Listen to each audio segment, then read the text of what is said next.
Hello friends, इस video के अंदर हम डिस्कस कर रहे हैं विंडोज सर्वर 2012 R2 इंस्टॉल करने के लिए जो मिनिमम सिस्टम रिक्वायरमेंट्स है वो क्या है। सबसे पहले हम बात करते हैं प्रोसेसर रिक्वायरमेंट की। विंडोज सर्वर 2012 R2 इंस्टॉल करने के लिए जो मिनिमम प्रोसेसर रिक्वायरमेंट है वो है कि आपके पास एक x64 बिट आर्किटेक्चर का प्रोसेसर होना चाहिए, यानी कि 64 बिट प्रोसेसर होने चाहिए जिसकी मिनिमम क्लॉक फ्रीक्वेंसी होनी चाहिए 1.4 गीगाहर्ट्ज। रिकमेंडेड जो प्रोसेसर रिक्वायरमेंट है वो है 2 गीगाहर्ट्ज या उससे फास्टर प्रोसेसर, और ड्यूल कोर है तो और भी बेटर है। जो मिनिमम मेमोरी रिक्वायरमेंट है वो है 512 MB, और रिकमेंडेड रैम रिक्वायरमेंट है वो है 2 GB या उससे ज्यादा। Windows server 2012 R2 data centre edition maximum 4 TB RAM को सपोर्ट करता है। जो डिस्क स्पेस की रिक्वायरमेंट है वो ये है कि आपके पास minimum 32 GB free disk space available होना चाहिए जिस कंप्यूटर के ऊपर आप विंडोज सर्वर 2012 R2 इंस्टॉल करना चाहते हैं। रिकमेंडेड जो रिक्वायरमेंट है वो है मोर देन 40 GB आपके पास फ्री स्पेस होना चाहिए अगर आप फुल इंस्टॉलेशन के लिए चाहते हैं। अगर आपके कंप्यूटर के ऊपर 16 GB से ज्यादा रैम है तो आपको और भी एडिशनल डिस्क स्पेस की रिक्वायरमेंट होगी जो हमें चाहिए पेजिंग, हाइबरनेशन और डंप फाइल की सेटिंग्स को अनेबल करने के लिए।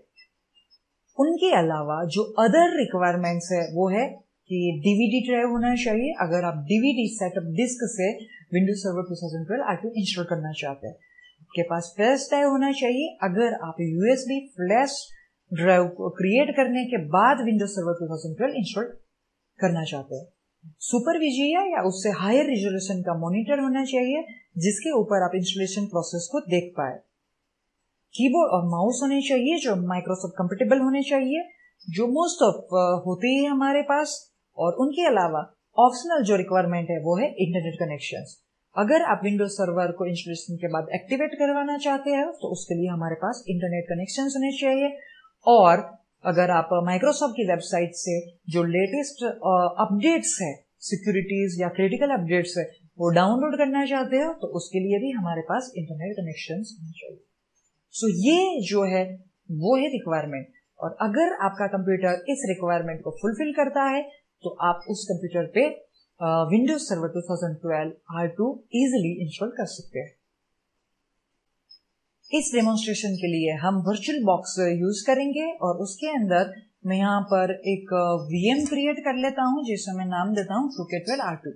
यहाँ पर टाइप जो सिलेक्ट है वो है माइक्रोसॉफ्ट विंडोज, और मैं नीचे से जो वर्जन है वो सिलेक्ट कर लेता हूँ Windows server 2012 64 bit. Click next. यहाँ पर जो रिकमेंडेड रैम है वो है 2 GB जो बाय डिफॉल्ट सिलेक्टेड ही है।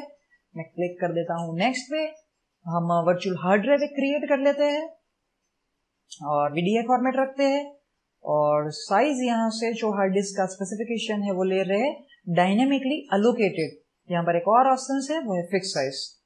जो हार्ड ड्राइव का नाम है वो मैं रखता हूँ 2K12 R2, और यहाँ से हार्ड ड्राइव की साइज दे देता हूँ, मैं क्रिएट करने के लिए चाह रहा हूँ 250 GB का एक वर्चुअल हार्ड ड्राइव।